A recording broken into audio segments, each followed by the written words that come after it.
Scott Butler from Edge Specialist Advice Network. I hope you're all well. If it's your first time here at Edge, we are holistic financial advisors that use all asset classes to help our clients and their families enjoy wealth creation and also chasing retirement outcomes along with succession planning. So holistic financial advice is what I would call it. Today I wanted to take you through a little three-part series that we're going to do is really investing rules that are easy, back of the rules of thumb calculations, back of the envelope. Because people come to me and say, hey Scott, look, love what you do. I'm starting out. Can you give me some like little tips, some sort of rules to live by kind of thing, some things that I can do in my head when I'm trying to assess investments or even looking at my financial position. Okay, the first one I wanted to do today is really important, is a compounding calculation rule. We call it the rule of 72. Now, you guys would have potentially heard of the rule of 72. My clients all understand the rule of 72. So what is it? The rule of 72 is a compounding formula that says how long will it take my initial investment to double in value, okay, the time frame. All right, so let's say I have $100,000 and I've invested it and I'm going to get a set return. How long will it take for that $100,000 investment to end up being $200,000 investment? All right, so the rule of 72 works like this. If this investment is going to give me a 10% annual return, so year on year on year, then what I do is I take the 72, I divide it by my expected return, which is 10. So 72 divided by 10.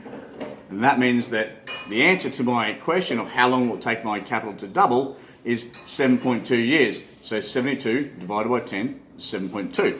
So I can say with real lot of confidence that if I'm going to receive 10% a year every year on this investment, then I'm going to get, it'll take 7.2 years to double in value. Okay, cool. If my investment was 5%, so it'd be 72 divided by 5, that means my investment will be 14.4 years to double, right? So this is really, really, really easy. Or if I said, oh, okay, hey, I want to invest in an investment that will double. In 7 years, I want it to double. Or 7.2 years, I want it to double. What return do I need to achieve every year for it to be doubled in 7.2 years? And the answer is 10%. So that formula works both ways. Now here's, look, it's compounding, okay? You really now need to understand this, guys. It's really, really simple. This is why I was saying it's rule number one for us. We're starting off really slow. For those people who understand probably at the next higher level is that you can also use this as a reverse inflationary rule, because you can use this also as, hey, if I'm not getting a return and I'm up against inflation, how long will it take for my investment, my $100,000 investment, to really halve in purchasing power? So take a minute to think about that. So inflation is a really hot topic today. So it's exactly the same because it's a reverse compounding, right? So the rule of 72. This is why this is important. So if I put $100,000 in the bank and the bank's not giving me anything, just a savings account, there's no interest involved. Don't count the 0.001 or 0.03 or whatever that they're promising you. That's $100,000. And if inflation is running at 7% or 7.2% every year, then how long will it take for my $100,000 to really be worth 50 in purchasing power? And it's the same. We'll do the 72 divided by 10, 7.2 years, or if inflation was 10, or if inflation was 7% or 7.2%, 72 divided by 7 or 7.2, okay, yours is 10, right? So in 10 years, my $100,000 will be really worth 50. And this is why inflation is pretty scary, right? This is why we can't have cash just sitting in the bank. Different if we've got it sitting on the sidelines waiting to deploy when we think that the world's crashing and there's blood on the streets. But if we're sitting there as an investment, then watch it go backwards. And you can see how detrimental this reverse, compounding inflation calculation can work. Let's do it again. I put $100,000 in a bank savings account with no interest, and inflation's running at 5%. Okay, so how long will it take for my investment to be worth half? Because I'm not getting a return on it. Okay, but inflation's running at 5%. So really it's 72 divided by 5 again.